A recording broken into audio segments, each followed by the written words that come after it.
Patrice Guillaume Athanase Talon, destitué du pouvoir au matin du 27 septembre 2024, scénario rocambolesque qu'auraient planifié Olivier Boko, Oswald Humeki et le patron de la garde présidentielle béninoise, le colonel Dieudonné Théo Vaudrey, tous aux arrêts maintenant. Même atmosphère au Burkina Faso.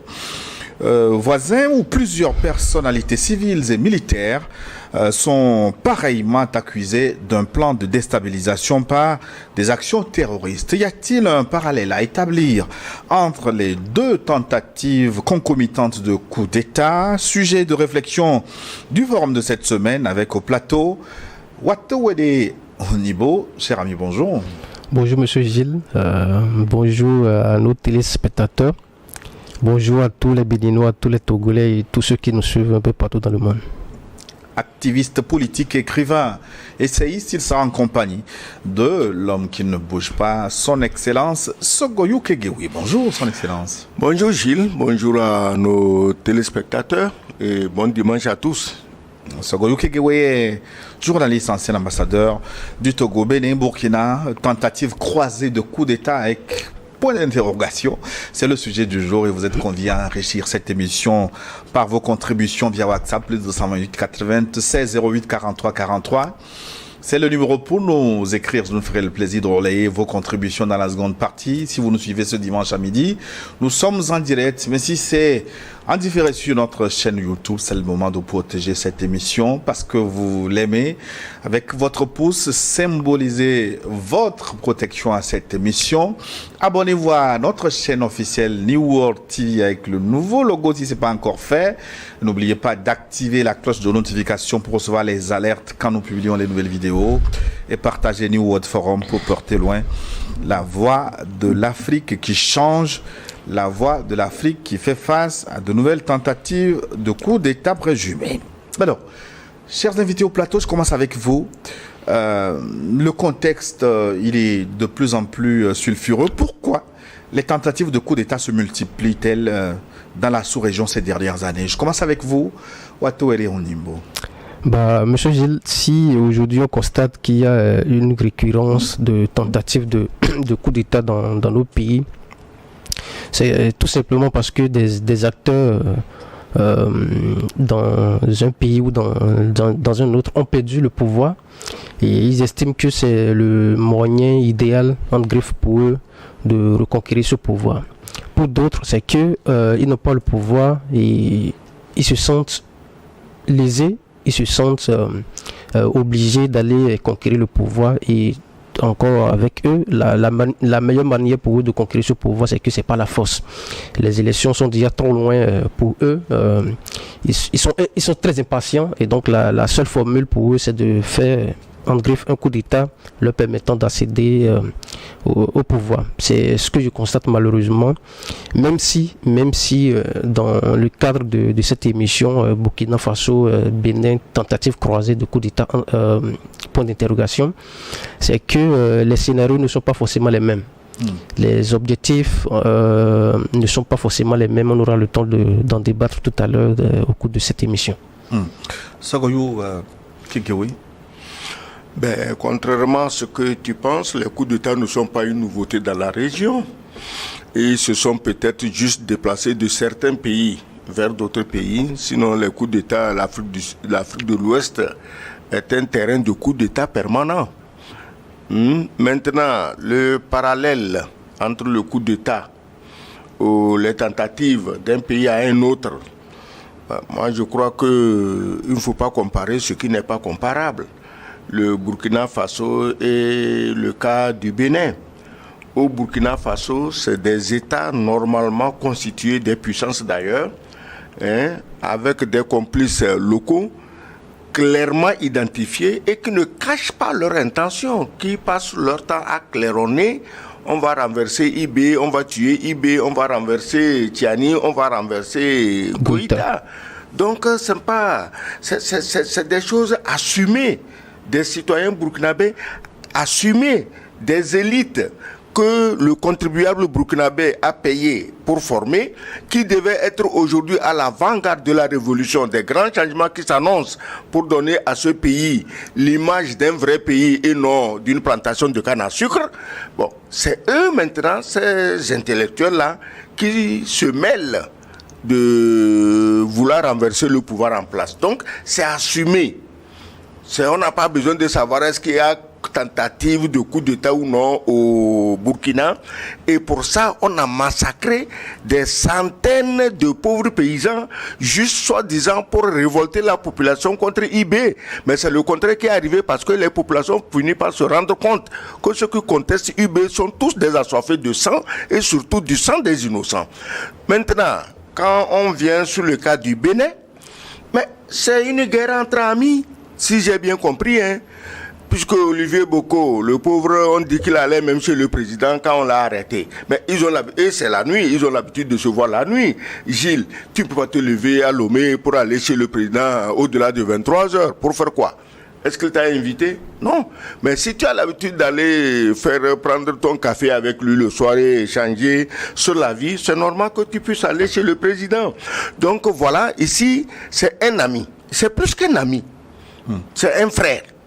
Donc, c'est un frère avec qui on boit le champagne ensemble, un autre ancien ministre qui est aussi un homme de confiance et un chef militaire, te dirais, qui quand même n'est pas n'importe qui. Mais tous, c'est des proches de Talon. Donc, ces gens-là, qu'est-ce que je disais ça tantôt avec mon ami, ces trois-là. Est-ce qu'ils voulaient vraiment faire un coup d'État? On laisse la justice faire son travail. Nous n'avons pas à dire si c'est vrai ou si c'est faux. Ils auront le droit de prendre leurs avocats, ils vont être défendus. Donc je crois qu'il n'y a rien à craindre de ce côté. Mais il faut qu'on se dise la vérité. Olivier Boko, je ne le connais pas, hein. J'entends souvent parler de lui comme le bras droit de Talon. Boko qui n'est pas mon frère malgré son nom. Voilà, tu aurais dû en profiter toi. Parce que le type, il roule sur l'or. Encore que sa femme dit qu'il donne de l'argent, tu peux avoir même les vertiges. Hein?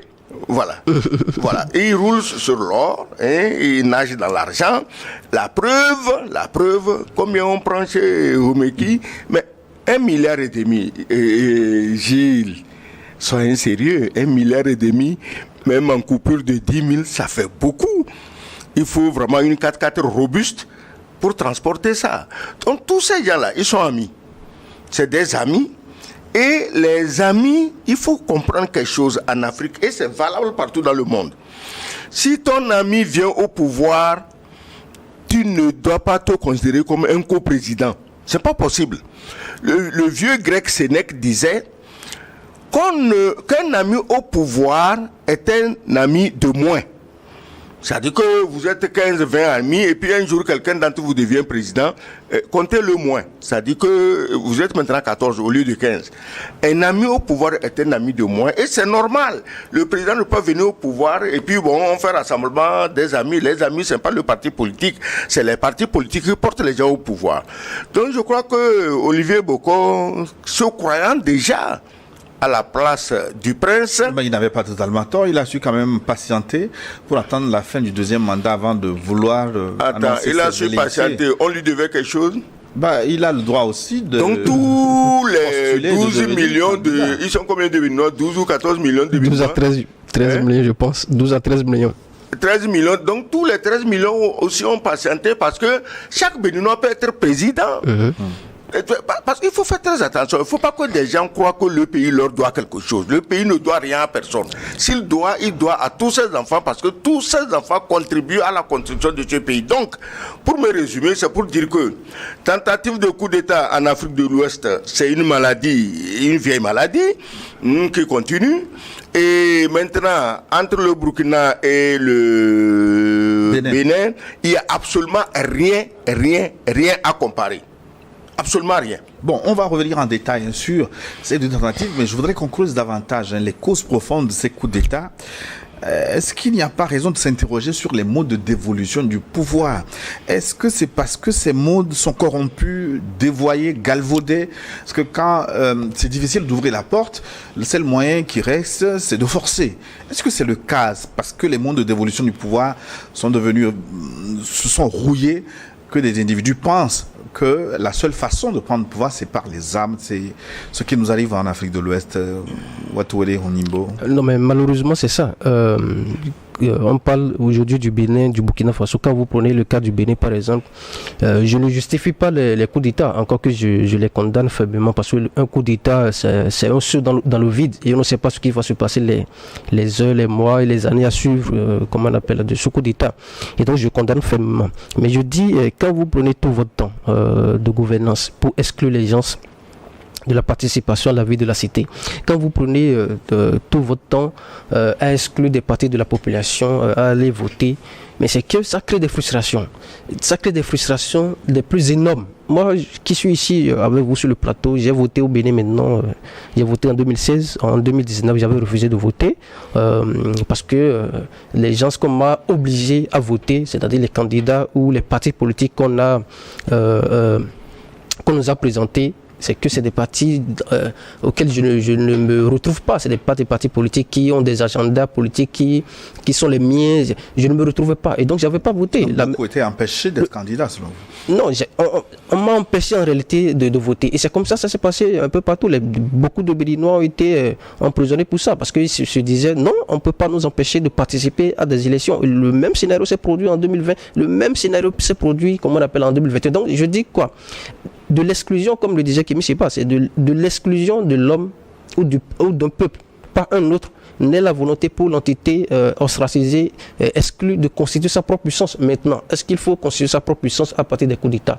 Je ne pense pas que ça soit la meilleure formule, parce que les coups d'État, comme je le disais tout à l'heure, c'est un saut dans le vide et on ne sait pas ce qui va se passer les temps à venir. Mais il faut qu'on arrête d'exclure, de trouver les moyens, les voies et moyens d'exclure les gens des processus électoraux. Ça n'a pas de sens. Si vous êtes bon, vous êtes un bon dirigeant, ouvrez juste le jeu, les gens vont participer, les populations vont se dire, ouais, nous avons nos candidats, nous avons nos partis politiques qui sont bien représentés, nous allons participer, et puis ça passe. Mais si vous continuez pas à exclure, ça crée de la frustration. Et des frustrations aujourd'hui qui emmènent les gens à penser que c'est pas un coup d'État, ils peuvent se faire entendre, ils peuvent, comment on appelle, prendre le pouvoir. C'est triste. Oui, Sogoyo Kengewe, je voudrais qu'on parle du Burkina, mais il me semble que vous avez quelque chose d'important. Non, j'ai dit que vous parlez du mode de dévolution du pouvoir qui fait que les gens font coup d'État. Mais écoutez, personne ne peut faire l'apologie du coup d'État. Parce que c'est des bouleversements inattendus. Absolument. Et quand on dit il y a coup d'État, il ne faut pas regarder seulement le président qu'on a renversé.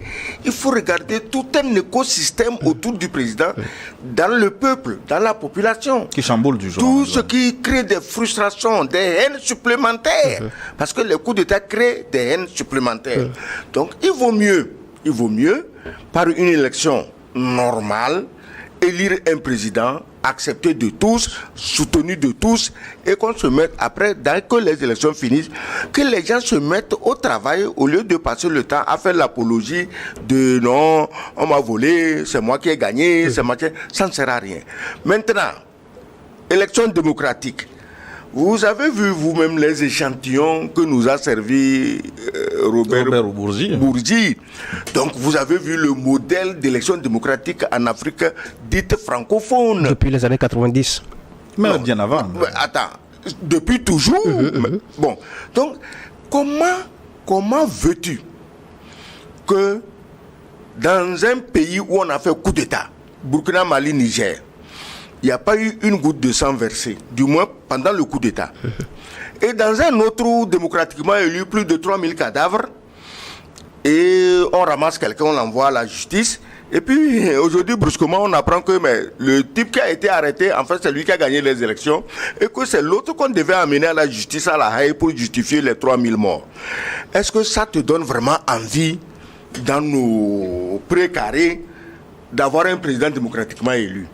Mais il faut toujours un moyen par lequel on aura le pouvoir disons, de diriger son pays.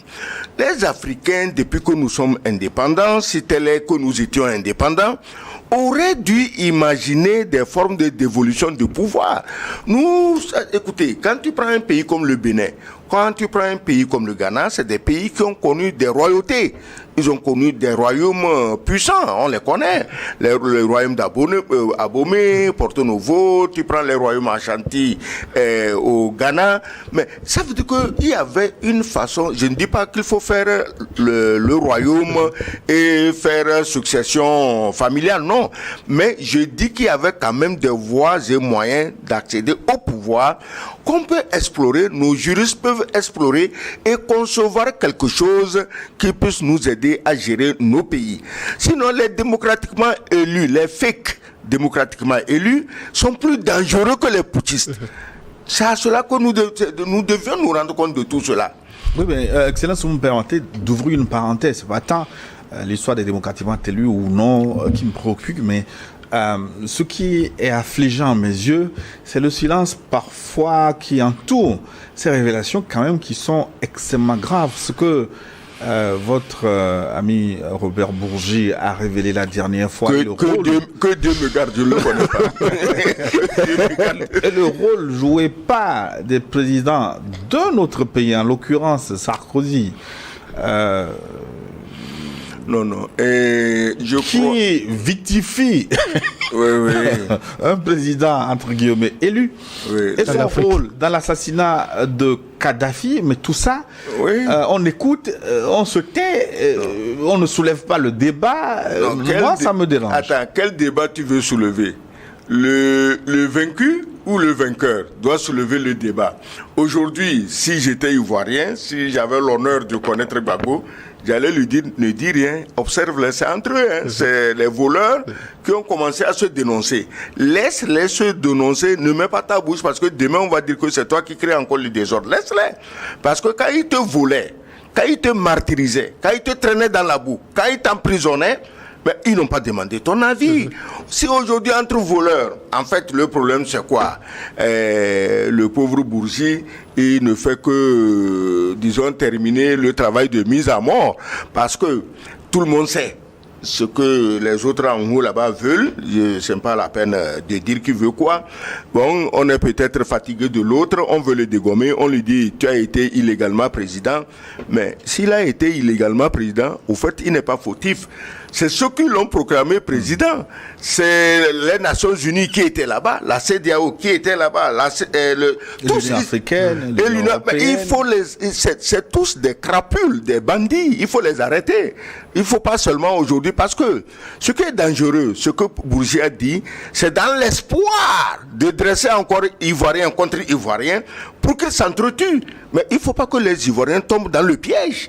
Donc, mais les gens qui sont allés certifier la victoire de Ouattara, c'est à eux qu'il faut poser des questions. Ouattara, attends, moi je suis candidat, je suis chez moi.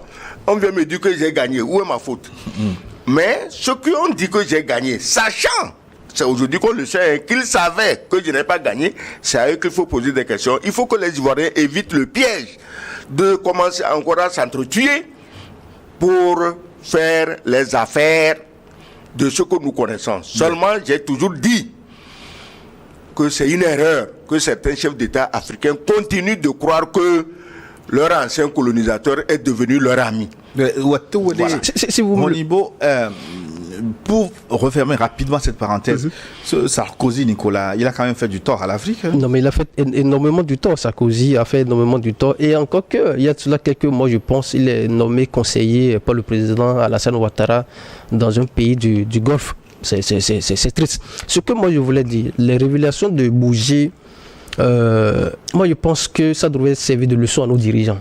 Les dirigeants actuels devraient comprendre que peu importe la manière dont vous servez la France, peu importe votre amour pour la France, un jour vous serez dénoncé. Un jour l'histoire retiendra que c'est comme ça. Vous avez pris l'argent qui aurait permis à des milliers de jeunes africains d'avoir des projets, d'avoir comment on appelle, des projets de vie, d'avoir payé des milliers de millions qui allaient servir à payer des bourses. Vous avez pris ça pour aller financer des candidats en France, des gens qui en réalité sont vos bourreaux. Et donc, moi je pense que ceux qui sont là actuellement devraient comprendre que s'ils le font ou s'ils le faisaient jusque-là, les révélations de Bougie devraient leur faire comprendre que là, il faut arrêter la saignée, parce que c'est de la saignée. Ça, c'est des formes de fuite de capitaux. Vous prenez l'argent des Africains pour aller financer des partis politiques en France. C'est une forme de pression qui s'exerce sur eux. Si vous ne donnez pas, on ne vous tient pas le col. Et mais mieux vaut associer vos populations à votre gouvernance que d'aller chercher l'onction de la France, qui n'est en réalité qu'une onction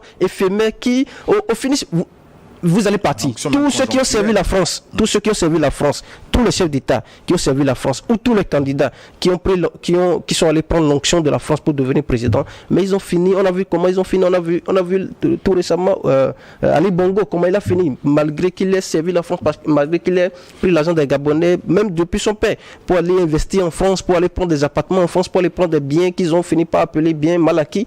Vous ne pouvez pas servir la France et croire que c'est, comment le dire, que vous servez la meilleure entité. La meilleure entité à servir, c'est la population africaine. Et quand vous servez de la population africaine, vous n'avez plus besoin de l'onction française qui n'est qu'une onction éphémère et destructrice comment on appelle à la fin de votre vie. Moi, je pense. Oui, pour revenir à notre débat, peut-être qu'on aura l'occasion d'allumer les projecteurs sur ces révélation, connue déjà de Robert Bougie dans un autre forum. Il faut éviter de faire de nos chefs d'État des joueurs de djembé, c'est tout. Ils cessent de jouer de djembé, nos chefs d'État. Il faut arrêter ça. Franchement, il faut arrêter ça. Ils ne vous seront jamais reconnaissants, ces gens-là. Ça ne sert à rien. Il a fini avec quoi, là, son excellence? Excellence, le Burkina compte plus de tentatives finalement de déstabilisation que les autres pays. Qu'est-ce qui explique cette récurrence? D'abord, géostratégiquement, il faut voir comment le Burkina est situé.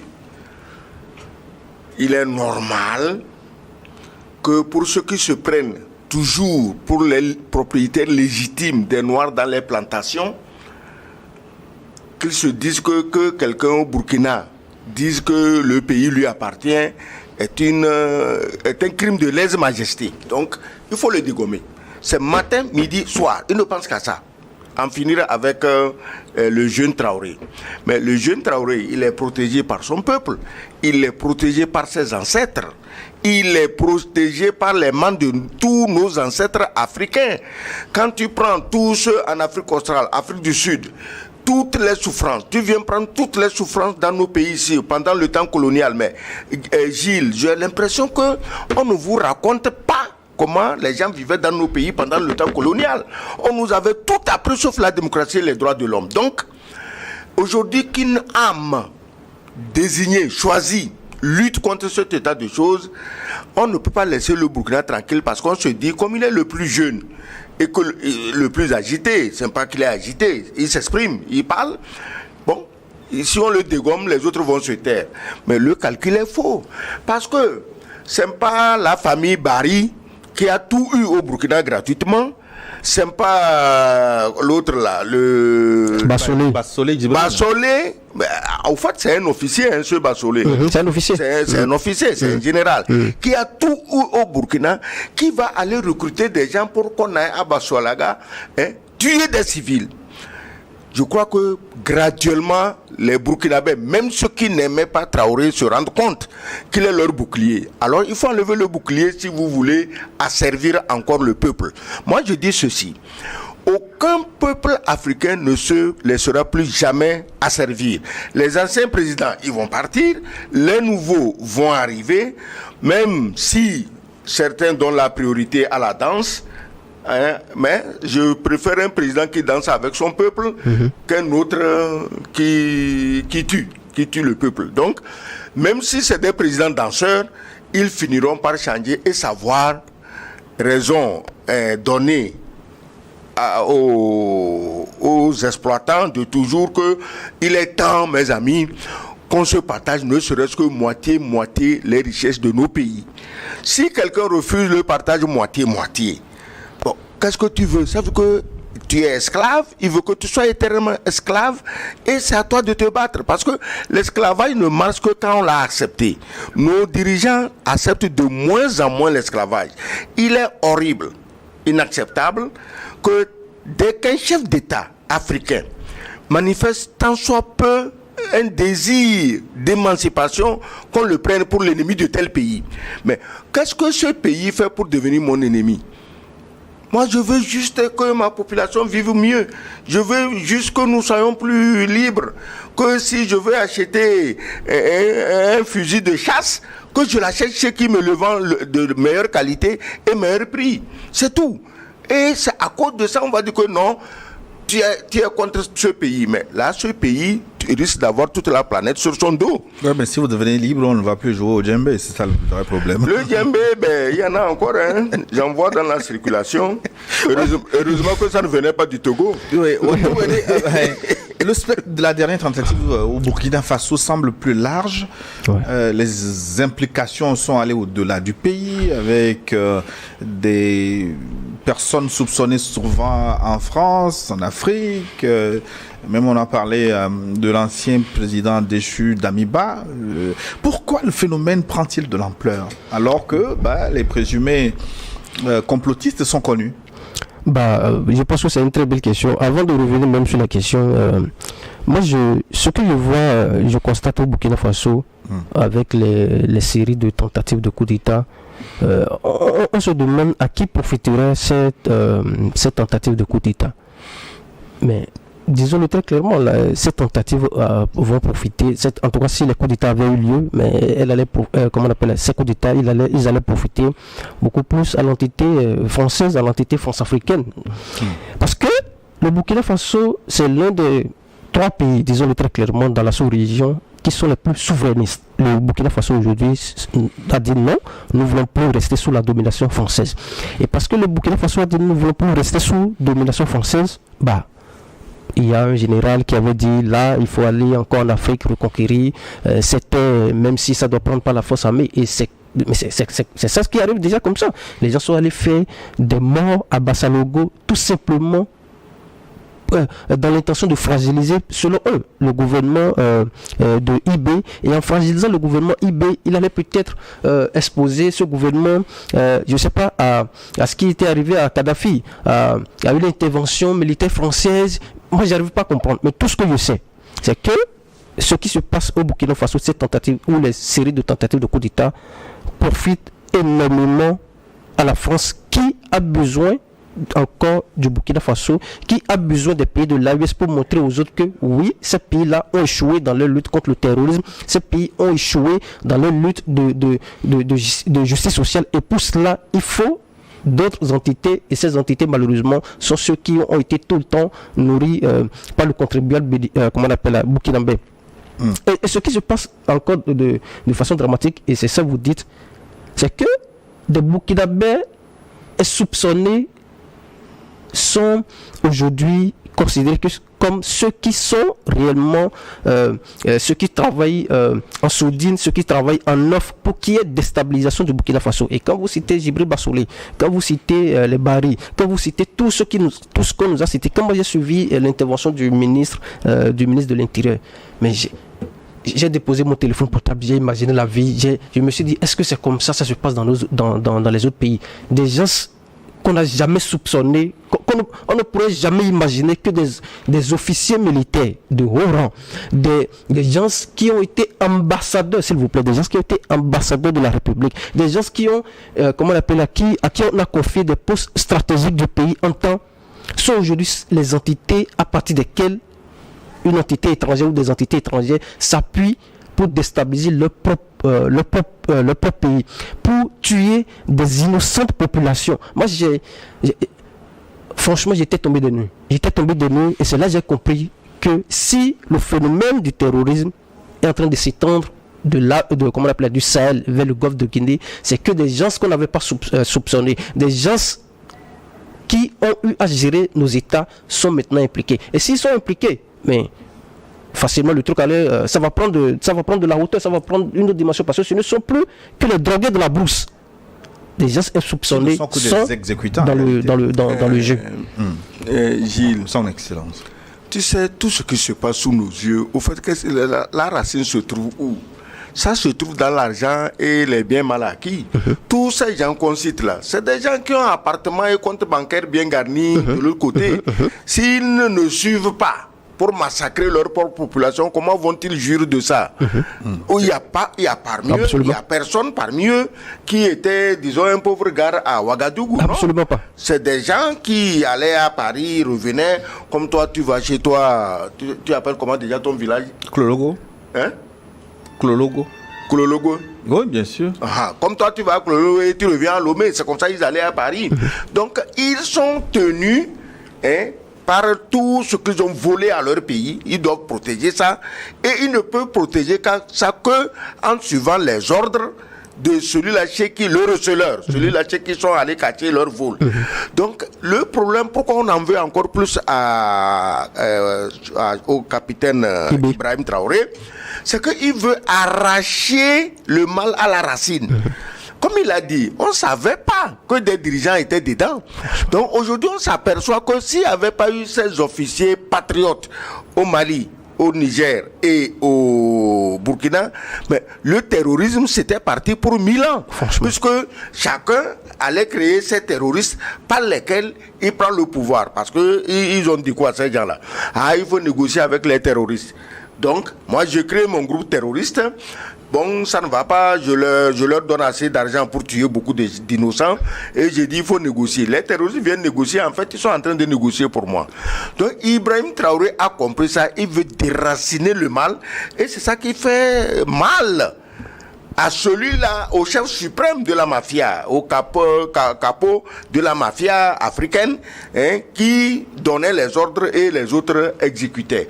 Donc, moi, je crois que actuellement, un coup de chapeau à Traoré, à Tiani et à Assimi. En réalité, ils ont vaincu le terrorisme traditionnel. Ouais. Maintenant, c'est le terrorisme politique de leurs propres ressortissants.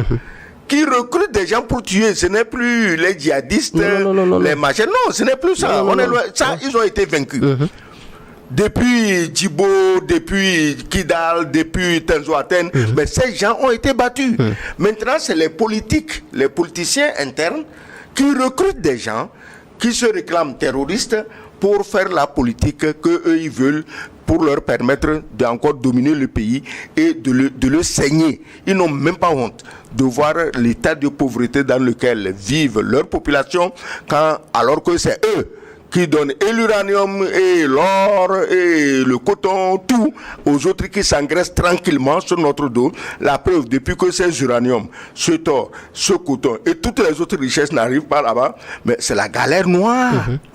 Maintenant, pour revenir au cas du Bénin, assurons-nous bien du fait, avant que de nous inquiéter de la cause, est-ce que ce complot de coup d'État est avéré? Est-ce que c'est un vrai complot? Je pose la question parce que certains éléments avancés par le procureur de la Criette commencent par sauter, notamment le compte qu'aurait ouvert Olivier Boko pour le patron de la garde présidentielle.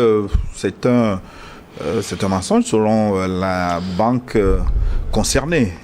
Wateore Unimbo. Cette histoire de tentative de coup d'État au Bénin, franchement, c'est une grosse affaire. C'est une grosse affaire. Même si les Béninois se montrent très indifférents de ce qui se passe. Quand tu croises les Béninois, que ce soit dans les groupes WhatsApp ou même physiquement, les Béninois te disent non, ça c'est une guerre entre les amis, nous on n'a rien à foutre avec ça. C'est des gens qui nous ont laissés dans la galère, c'est les gens qui ont davantage appauvri le pays et ils n'ont pas tort de le dire. Sauf que moi je pense que c'est une affaire qu'il faut suivre avec beaucoup de recul, encore que c'est déjà au niveau de la justice et on va laisser la justice nous dire ce qui se passe ou ce qui s'est passé réellement. Moi je pense que la sortie de la banque NCA en Côte d'Ivoire nous fait dire en réalité, en tout cas nous fait dire que on est loin, franchement loin de constater que il y avait eu une sorte de tentative ou je dirais, parce que comme je l'ai toujours dit, personne n'est là pour faire l'apologie d'un coup d'État, mais je pense que cette sortie de la banque a beaucoup plus fragilisé le procureur de la République qui avait évoqué un chiffre de 105 millions. Le chiffre évoqué par le procureur M. Mario Metonou, c'est 105 millions. Or, le relevé qu'on a vu circuler sur la page de la banque NCA, je pense bien, c'est 55 millions. Et donc là... Non seulement ça, on a parlé d'un compte ouvert au nom de Dieudonné Thévorgé. Alors que la banque estime qu'il n'y a pas eu de compte ouvert. Non, ouais, mais ce qui n'était pas forcément faux dans ce que disait le procureur, c'est que sur les deux photos qu'on a vues, les deux images, celle de la banque et celle, comment on appelle, publiée par le procureur, on parle d'assurance vie. Il y a peut-être eu un langage que nous autres novices des questions financières, des questions de banque, on n'arrive pas forcément à comprendre les notions de compte ouvert, d'assurance et tout ça, mais il y avait une concordance entre les noms. On parle d'assurance vie sur la première image du procureur, on parle aussi d'assurance vie sur la seconde image de la banque. C'est au niveau des chiffres, il y a une différence. Et quand il y a cette différence, est-ce que le procureur n'a pas pris tout le temps d'aller, vérifier bien les choses, ou bien il s'est précipité parce qu'on lui aurait dit, mon gars, ouais, tout est ok, va dire à la face du monde que c'est comme ça, les choses se sont passées, j'en sais rien. Mais tout compte fait, la sortie de la banque va profondément mettre en difficulté le procureur, peut-être même déjà qu'on lui serait en train de lui apporter d'autres éléments pouvant mieux mettre en difficulté les supposés déstabilisateurs du président Patrice Talon. Le coup d'État présumé au Bénin. Coup d'État, c'est coup d'État et c'est dangereux et personne ne peut accepter ça. Absolument. Personne. Moi, je n'encourage pas les coups d'État parce que quand je soutiens mes amis du Sahel, on dit tu fais l'apologie des coups d'État. Non. Je fais l'apologie des gens qui ont pris le pouvoir et qui l'exercent positivement dans l'intérêt de leur population. Point. Ce n'est pas la manière dont ils ont fait la cession au pouvoir. C'est la gestion. C'est la façon dont ils gèrent la prise du pouvoir qui m'intéresse. Ok. Et donc, tant que la justice a le dossier en main, on n'a pas à s'inquiéter. On ne connaît pas plus que le juge, le président du tribunal. Mais on a le droit quand même en tant que simple citoyen de se poser des questions. Toi, colonel, tu veux faire coup d'État et tu vas t'en ouvrir à 2 civils. Sachant la propension des civils à se vanter de tout et de rien, que quelqu'un ait raconté ça à sa maîtresse du quartier, tu te confies à 2 civils. Et comme si ça ne suffit pas, il est question de gros sous. Si on a ouvert un compte si c'était un compte en Côte d'Ivoire, mais pourquoi on n'a pas mis l'argent là-bas? C'est ça qui nous dit que effectivement c'est pas un compte, mais c'est une assurance vie. Parce que si moi j'étais dans cette affaire, d'abord on n'aurait jamais dû ouvrir le compte au nom du colonel, si c'était vrai. Il n'est pas aussi bête que ça, ce colonel-là. Donc maintenant on voit que c'est pas un compte puisqu'on n'a pas pu loger son 1,5 milliard. Maintenant on transporte l'argent. Je crois quand même qu'il y a des questions qu'on doit se poser. Et ça se passe comment? Oswald Omeki qui était chez lui et les agents il était, selon le récit du procureur, je pense, il était en compagnie du commandant de la garde républicaine. Voilà. Donc il était là, les gens arrivent et par hasard, leur première précaution, c'est d'aller fouiller sa voiture qui est garée juste à côté et découvrir l'argent. Mais est-ce qu'on ne voit pas que dans cette affaire, il y a quelqu'un qui manipule quelqu'un, qui a piégé quelqu'un? Moi, je ne dis pas qui manipule qui, et je ne dis pas qui a piégé qui. Maintenant, apparemment, le chef de la garde républicaine, apparemment, on ne l'a pas mis en prison. C'est un peu selon ce que les médias ici et là qu'on le mette en prison ou non. Moi, j'ai dit, laissons la justice nous dire ce qui s'est passé. Parce que depuis qu'on a vu... Justement, est-ce qu'on peut faire confiance en cette justice au Bénin où ce sont des questions que je soulève. Les potentiels candidats au remplacement de Patrice Talon sont tous... poursuivi. Je peux commencer par Sébastien Javon qui a été condamné.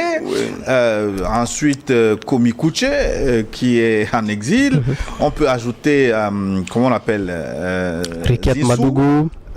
Zinsou, l'ancien candidat, Rekia Madougou, Aïvo. Joël Aïvo, ils sont nombreux. Et maintenant, Olivier Boko et Oswald Omeki. Oui, ça fait quand même nombreux. Oui, Gilles, tu sais qu'il y a des gens nés heureux, c'est-à-dire que Dieu même les a bénis. Tu prends Compaoré, on a tué ses compagnons, Lengani et les autres. On dit, mais il dit non, je dormais. Bon, donc il dormait et puis les gens mouraient. Après, on tue son frère et meilleur ami. C'est comme Boko et Talon, hein, c'est comme ça qu'ils étaient amis. Alors, mon ami, on a tué. Ah, tu étais où? Oh, lui dormait. Mais est-ce que c'est la faute à Talon si le hasard veut que Sébastien Ajavon soit riche et lorgne vers le pouvoir? Que Komi Kouché, devenu ministre d'État et ministre des Finances très tôt, et qui a eu aussi un peu de blé, lorgne le pouvoir, que Rekia Madougou, qui, il semble, avait beaucoup d'argent, lorgne le pouvoir, que le professeur Aïvo... Non, ce n'est pas la faute à Talon, c'est le hasard. Ça, le hasard le sert comme il avait servi Compaoré. C'est-à-dire que tu es chez toi et les problèmes se résolvent d'eux-mêmes à ton avantage. Donc moi, je ne vois pas de... Il ne faut pas trouver de la mesquinerie partout, non. Donc on a retrouvé les fauteuils d'Ajavon dans les rues à Cotonou et curieusement, le fauteuil sur lequel c'était assis Talon chez Ajavon quand ils sont venus passer un deal contre Yahi Boni et son candidat blanc, Zinsou. Mais le fauteuil s'était retrouvé. Moi, j'ai dit, mais moi, Talon, j'aurais acheté ce fauteuil comme souvenir. Mais on l'a sorti dans la rue pour le vendre. Oui, mais je comprends votre ironie. C'est pas... ce que je peux dire par rapport à cette indépendance de la justice béninoise, je me rappelle du débat entre M. Lionel Zinsou et M. Patrice Talon au second tour des élections présidentielles de 2016. Patrice Talon, le président, en tout cas candidat en son temps, disait que la justice au Bénin n'était pas libre. Et que surtout les procureurs n'étaient pas forcément libres d'exercer leur métier. Sauf que le président Patrice Talon qui avait tenu ce discours depuis 2016, je n'ai pas constaté au Bénin des réformes qui ont permis au procureur d'être davantage indépendant. Et c'est pour ça, d'ailleurs, quand je vois que le procureur évoque 105 millions et que la banque évoque à son tour 55 millions, je me dis donc, c'est que le président Patrice Talon n'avait pas travaillé, n'avait pas amené des réformes qui auraient permis à ce que les procureurs de la République soient davantage indépendants. Et donc quand on voit toutes ces manœuvres aujourd'hui, on se dit, mais est-ce que ce dossier-là, le procureur de la République, M. Marie Métonou, va être davantage libre pour exercer son métier? Moi, j'en sais rien, mais je dis tout simplement qu'aucune réforme pratiquement n'a eu lieu au cours de cette gouvernance lui permettant d'être davantage libre. Maintenant, on verra ce que ça va donner. Et si vous me le permettez même, pour faire un petit parallèle pour moi qui est très important pour mieux comprendre ce qui se passe dans cette histoire de tentative de coup d'État, ce n'est pas la première fois qu'on évoque un truc du genre depuis les années 90. Il y a en tout cas une tentative qui avait eu lieu, je pense, dans les années 2013, qui est presque similaire à ce qui se passe actuellement, qui impliquait monsieur, il s'appelle Pamphile Zomaron de la gendarmerie et un autre colonel qui s'appelle Bako Mengounian, un truc comme ça, qui m'excuse si j'ai mal évoqué son nom. Et ces deux-là, selon la justice béninoise, voulaient renverser le président Yahi Boni. On était en 2013. Les faits sont pratiquement similaires. Et eux-mêmes, je peux même dire qu'ils sont allés un peu plus loin, parce que dans tout ce qui a été retrouvé avec eux, on a vu même une liste où on avait déjà même établi celui qui sera le président de la République, celui qui sera le président de la transition, j'allais dire. On a vu cette liste, on a vu les postes qui étaient déjà... Rapidement, 30 secondes, parce qu'on doit marquer un arrêt. Ok. Et c'est que, au finish, le juge a dit non-lieu. Malgré qu'on avait vu toutes ces preuves, tous les faits qui étaient pratiquement établis, le juge avait dit non-lieu dans cette affaire. Et je pense qu'il avait justifié le non-lieu en expliquant tout simplement que il n'y avait pas le début d'exécution, il n'y avait pas ce début d'exécution qui allait lui permettre de condamner ces gens-là. Et je pense qu'on est pratiquement dans le même scénario. Alors, on va revenir sur ces différents éléments, parce que nous avons une seconde partie, 45 minutes encore. Là, nous marquons une pause pour des impératifs commerciaux. À tout de suite, pour la seconde partie de l'Union. J'avais à dire.